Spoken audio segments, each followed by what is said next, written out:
Terus niki kalau terangaken nggih masalah salat imaduddin.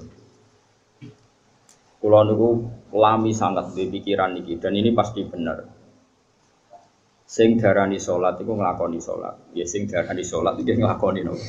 Salat. Terus kula mulai takbir ngantos salam niku jenenge nopo? Salat.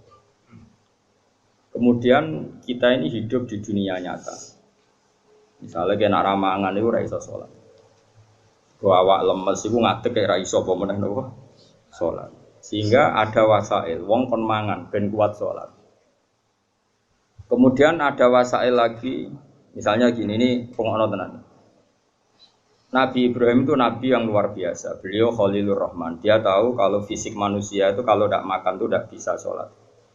Sehingga beliau itu ngerayu pangeran, ya Allah Rabbana liyuqimus sholat faj'al af'idatam minan nasi tahwi ilaihim warzuqhum minas samarat. Gusti tiang-tiang Mekah utai pecinta Mekah atau siapa saja yang Islam niku paringi kelar mangan.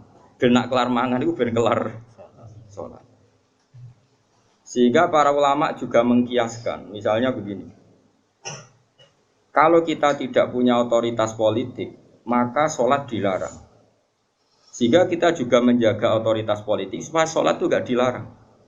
Caranya gimana? Misalnya gini, saya ini buruh di pabrik milik Cina yang non-muslim. Gara-gara saya buruh dilarang apa? Sholat, karena mengganggu jam kerja. Kalau saya mampu bikin koalisi buruh menuntut hak sholat, saya harus melakukan itu. Karena itu cara saya untuk mendirikan sholat.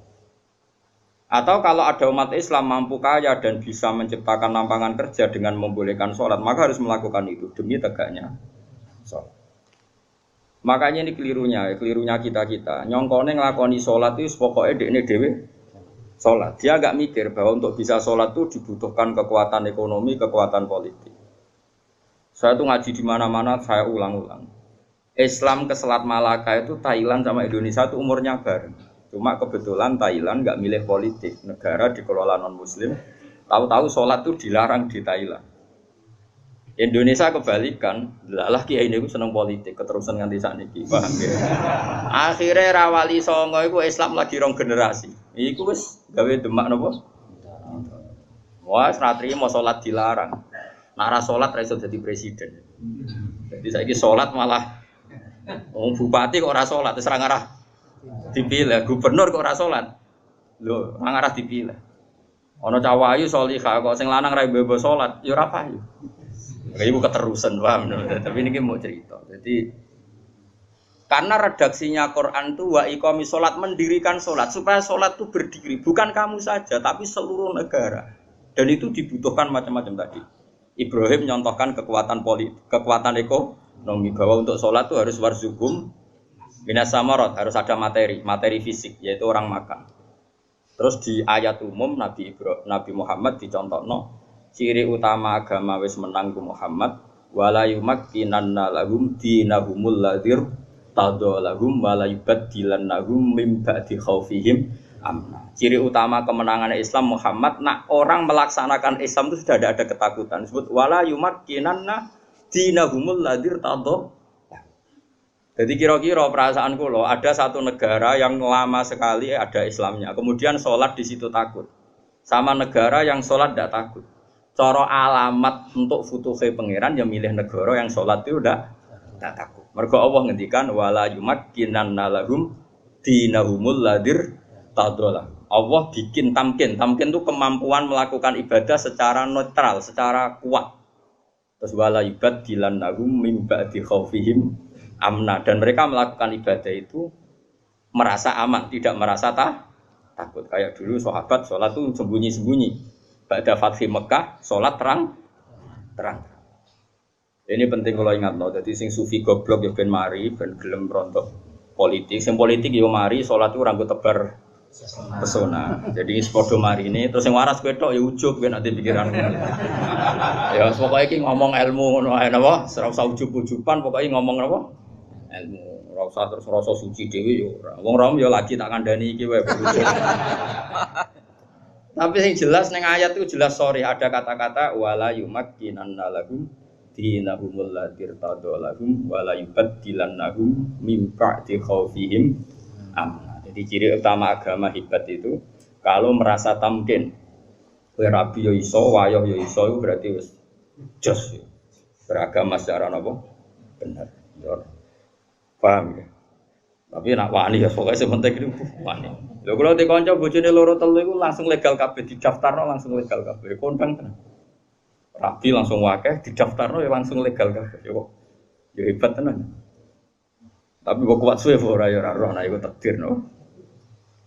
Tapi ini penting kula aturno nggih. Kula niku kan maca tarikh niku kathah. Maca tarikh niku kathah. Di antara tarikh itu kenapa semua nabi itu kok menguasai negara?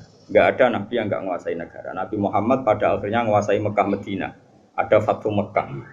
Karena dengan menguasai ini berarti sholat ibadah menang. Sholat ibadah menang. Kalau enggak ya dilarang. Dulu orang sholat di Masjid Haram itu dilarang. Dulu orang Islam sholat di mana-mana dilarang. Sampai Islam kuat. Terus berani terang-terangan sholat fasda gimana kok? Dumar. Di Indonesia sekarang luar biasa. Malah pejabat yang enggak sholat tuh dijeng wong. Kira-kira malah rada di. Golek bojoe wong ra sholat saiki kangenan. Musibet. Wes pokoke jos. Tambah kowe ketok khusyuk, sawangane tambah gampang rabi. Jajal misalnya Mustafa nganti badhuke ngecap koyo wayah iku koyo mungkin. Lah kok sujute urung kaya kan sah ta ora wayah dengan badhuk ngene. Maksudnya geng meyakinkan kan. Kaya orang iso ngajak ning swarga lah. Pokoknya dengan rai seperti ini itu masih itu. Coba dekne wis abid. Ngoni syarat sugih abid tok ya. Wis pokoke lakoni wis nawani ya. Tapi ini penting kalau terang ya. Makanya istilahnya wa iqamis shalah, mendirikan. Jadi sholat itu berdiri. Terus kedua kata Imam Haromen, sholat itu harus fi amakina mukhtalifatin, di tempat yang beda-beda, sing ma'rufah, sing dikenal. Jadi wong kok sholat ning isor pring dhewean itu gak sah dari Imam Harom. Sholat kudu di tempat terbuka, terutama fardhu. Sehingga kata Imam Haromen, kalau sudah ada jamaah tapi fi buyutin di rumah masing-masing, la tadharu bias syiar, yang syiar tidak kelihatan kutilu, tetap diperangi. Makanya syaratnya jamaah itu harus di tempat apa? Terbuka. Karena ini butuh syiar, butuh show bahwa Islam ya demi sholat, bukan sholat demi Islam. Jadi kita bela-belani kelar mangan ya ben kelar sholat, menguasai politik ya ben sholat tidak dilarang. Kita menguasai publik biar publik terinspirasi oleh hukum Islam rupanya apa? Sholat. Sehingga kata Imam Haromen, kowe sholat jamaah, maksudnya ora sah makili fardu kifayah, nak sekedar sah ya mungkin sah. Tapi jek qata lahumul imam. Dan Imam Haromen mensyaratkan fi amakina mukhtalifah, di tempat yang beda-beda. Jadi kalau kampung itu besar, di tengah desa harus ada jamaah, di pojok-pojok yang biasa digoni gerduwo itu juga harus ada jamaah. Lo pernah lo di dekat kampung saya itu, jamaah itu satu, semuanya di masjid. Saya bilang jangan semuanya di masjid. Itu yang pojok desa itu agak gerduwo. Aku nggak musola di situ, dibikin. Yo gerduwonya mirip tenan. Ini penting saya utarakan karena tadi malaikat itu kan di semua buminya Allah itu akan nangis kalau ada bumi yang nggak dipakai sholat, nggak dipakai sujud. Karena malaikat ini menstatuskan bumi itu mahal sujud. Makanya kata Rasulullah wajilat lanal ardu kulluha masjid, dan semua bumi Allah itu hakikatnya adalah tempat sujud. Sehingga kalau nggak ada sujud itu ya kecewa. Bumi ini kecewa sekali kan. Makanya harus fi amakina mukhtalifah, tempatnya harus beda-beda di mana-mana. Supaya syiar. Kalau jamaah tetap di rumah, qata lahumul imam, harus boleh diperangi oleh imam.